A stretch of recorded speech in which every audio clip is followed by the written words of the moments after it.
Today we are going to discuss about civics topic first. Power sharing means सत्ता की साझेदारी। सबसे पहले इसका इंट्रो देख लेते हैं कि सत्ता की साझेदारी एक्चुअल में है क्या। जब किसी शासन व्यवस्था में हर सामाजिक समूह और समुदाय की भागीदारी सरकार में होती है तो इसे सत्ता की साझेदारी कहते हैं। मीन्स अगर बिल्कुल सिंपल लैंग्वेज में समझें तो सत्ता की साझेदारी से हमारा क्या मीनिंग है कि शासन व्यवस्था में सामाजिक समूह की भागीदारी। सत्ता की साझेदारी लोकतंत्र की आत्मा कहलाती है और किस तरह से सत्ता में साझेदारी होती है वह इन आगे आने वाले टॉपिक से हमें पता चलेगा। देखिए, फर्स्ट टॉपिक इसके अंतर्गत जो आएगा वो आएगा बेल्जियम के समाज की जातीय बनावट। इससे हमें क्या पता चलता है कि बेल्जियम में किस तरह से समाज की जो कंडीशन है या फिर जो सामाजिक समूह हैं किस किस टाइप के हैं, वो कौन सी भाषा बोलते हैं, किस तरह से उनके अंदर कन्फ्लिक्ट की भावना, जो संघर्ष की भावना जागृत हुई, कैसे उन्होंने अपनी सत्ता में साझेदारी दिखाई, तो ये हमें इसमें पता चलेगा। अब देखिए, बेल्जियम यूरोप का एक छोटा सा देश है जिसकी आबादी हरियाणा से भी आधी है। अब यहाँ बेल्जियम में 3 लैंग्वेज ऐसी हैं जो बोली जाती हैं और यहाँ ये जो 3 लैंग्वेज हैं वो बोलने वाले लोग कितने परसेंट हैं। यहाँ पर डच भाषा बोलने वाले 59% हैं और फ्रेंच भाषा बोलने वाले यहाँ पर 40% लोग हैं और जर्मन भाषा यहाँ पर सिर्फ 1% लोग ही बोलते हैं। अब यहाँ पर कन्फ्लिक्ट आता है। क्या कन्फ्लिक्ट आता है? यहाँ पर भाषा के आधार पर कन्फ्लिक्ट हमको देखने को मिलता है, क्योंकि जहाँ ज़्यादा भाषाओं का यूज़ होगा वहाँ कन्फ्लिक्ट हमें जरूर दिखाई। पर देखिए कि ब्रुसेल्स बेल्जियम की राजधानी है, यहाँ सत्ता बनी और ब्रुसेल्स को बेल्जियम की राजधानी बनाया गया। इसमें क्या है, 80% यहाँ पर फ्रेंच भाषा बोलते हैं और डच यहाँ पर 20% ही बोली जाती है। तो सबसे ज़्यादा यहाँ पर बोले जाने वाली जो लैंग्वेज है वो कौन सी है? फ्रेंच भाषा। फ्रेंच भाषी लोग ज़्यादा समृद्ध और ताकतवर हैं, न कि डच भाषा बोलने वाले। बेल्जियम में भाषा के आधार पर हमें यहाँ क्या देखने को मिलता है? कन्फ्लिक्ट देखने को मिलता है, संघर्ष मिलता है। और बेल्जियम में सत्ता का बंटवारा यहाँ पर 3 स्तर पर किया गया। 3 स्तर पर किया गया। जिस तरह से इंडिया में गवर्नमेंट स्टैब्लिश हुई है और यहाँ पर हमें 3 लेवल पर गवर्नमेंट की जो स्तर है वो देखने को मिलता है, ऐसे ही बेल्जियम में भी सत्ता का जो बंटवारा है वो 3 स्तर पर किया गया। और यूरोपीय संघ का अगर हेडक्वार्टर बोला जाए कहाँ पर है तो वो ब्रुसेल्स में ही रखा गया। ब्रुसेल्स जो क्या थी? बेल्जियम की राजधानी थी। अब नेक्स्ट टॉपिक से देखिए किस तरह से यहाँ पर कन्फ्लिक्ट होता है। देखिए, श्रीलंका के समाज की जातीय बनावट। अब श्रीलंका एक क्या है? द्वीपीय देश है जो भारत के दक्षिण तट से कुछ किलोमीटर की दूरी पर स्थित है। यह हरियाणा की आबादी के बराबर ही है।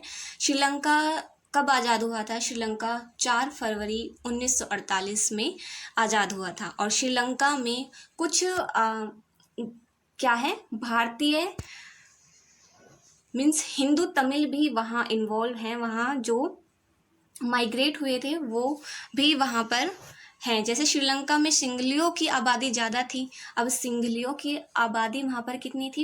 यहाँ पर 74% और 18% श्रीलंका के तमिल लोग यहाँ पर थे, जिसमें से हिंदू तमिल कितने थे? 5% थे और यहाँ श्रीलंका के जो तमिल थे वो कितने थे? 13% थे। मीन्स हिंदू तमिल और श्रीलंका के तमिल दोनों को मिलाकर यहाँ पर क्या, श्रीलंका के तमिल लोगों को हम यहाँ देखेंगे कि वो 18% थे। मिलकर, दोनों मिलकर श्रीलंका के तमिल कहलाए गए। और ज़्यादा आबादी किसकी थी? सिंघलियों की थी, जो श्रीलंका के सिंघली थे। अब इनमें भी कन्फ्लिक्ट जिस तरह से बेल्जियम में कन्फ्लिक्ट देखने को मिलता है।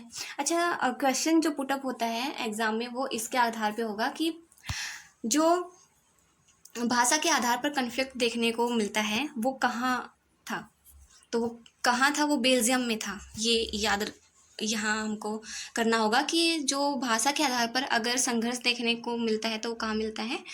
वो मिलेगा आपको बेल्जियम में। और ये श्रीलंका में क्या हुआ, यहाँ पर अब आ गई जातीय व्यवस्था। आप देखिए कि समाज की जो जातीय बनावट है वो किस तरह की है। अगर वो अलग अलग है तो ऑब्वियस सी बात है कि उसमें क्या होगा, कन्फ्लिक्ट हमें देखने को मिलेगा ही मिलेगा, क्योंकि जहाँ ज़्यादा जाति होती हैं वहाँ कन्फ्लिक्ट जरूर होता है। अब यहाँ पर क्या हुआ, 1956 में कानून बनाया जिसके तहत सिंगल भाषा को राजभाषा बनाया।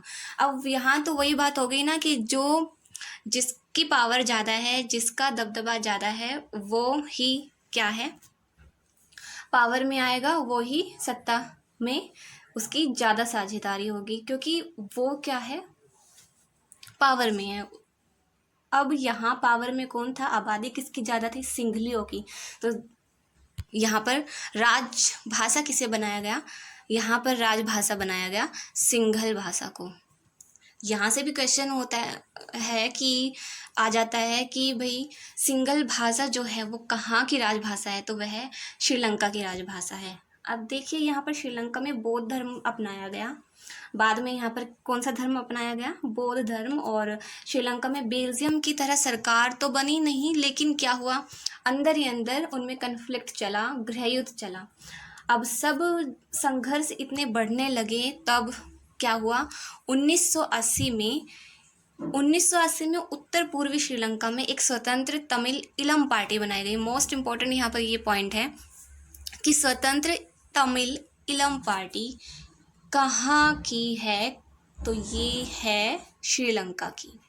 ओके, नेक्स्ट यहाँ पर देखिए भारत में सत्ता की साझेदारी। अब भारत में सत्ता की साझेदारी किस तरह से है, तो यहाँ हमें पता ही है कि हमारे इंडिया में क्या है, ऊर्ध्वाधर वितरण किया गया है। 3 आपको यहाँ स्तर मिलेंगे। फर्स्ट लेवल पर यहाँ पर हमें सेंट्रल गवर्नमेंट मिलती है, और सेकंड पर स्टेट गवर्नमेंट, और थर्ड पर आती है लोकल गवर्नमेंट। तो केंद्र सरकार, राज्य सरकार और स्थानीय सरकार, स्थानीय या फिर पंचायती सरकार भी इसको बोला जाता है। तो इस तरह से यहाँ पर सत्ता की साझेदारी की गई है। यहाँ सत्ता उनकी निगरानी कौन करेगा, तो वह करेगा न्यायपालिका। सो फर्स्ट पे आता है कार्यपालिका, सेकंड पे न्यायपालिका, और थर्ड पर आता है विधायिका। अब कार्यपालिका में कौन कौन होते हैं, कार्यपालिका में राष्ट्रपति और प्रधानमंत्री, और न्यायपालिका में सर्वोच्च न्यायालय, उच्च न्यायालय और स्थानीय न्यायालय, और विधायिका में संसद, विधान परिषद और विधानसभा। अब ये तो आप जानते ही हैं कि विधायिका में कानून बनाए जाते हैं, कार्यपालिका में इन्हें लागू किया जाता है, और न्यायपालिका इन कानूनों की निगरानी करती है। नेक्स्ट यहाँ पर हम देखते हैं दबाव समूह। अब देखिए दबाव समूह है क्या, प्रेशर ग्रुप्स, यही तो है सामाजिक समूह और समुदाय जो सत्ता में साझेदारी करते हैं, जो अपना पार्टिसिपेशन दिखाते हैं। अब देखिए कि ये प्रेशर ग्रुप्स हैं क्या, ये वे होते हैं, एक्चुअल में प्रेशर ग्रुप्स कोई भी हो सकता है, मजदूर भी हो सकते हैं, व्यापारी या किसान भी हो सकते हैं। अगर इनके हित के विरुद्ध कोई कानून बनता है तो उसका प्रोटेस्ट ये करते हैं और फिर उसके विरुद्ध जाते हैं, तो ये क्या होते हैं, प्रेशर ग्रुप्स। सो इसी पॉइंट के साथ हमारे टॉपिक होता है कंप्लीट, और सिविक्स के सिलेबस में फर्स्ट टॉपिक हमने कंप्लीट कर लिया है। इसी तरह से और भी आगे के जो टॉपिक हैं वो हम कंप्लीट करेंगे। सो बने रहिए चैनल के साथ। Thank you for watching.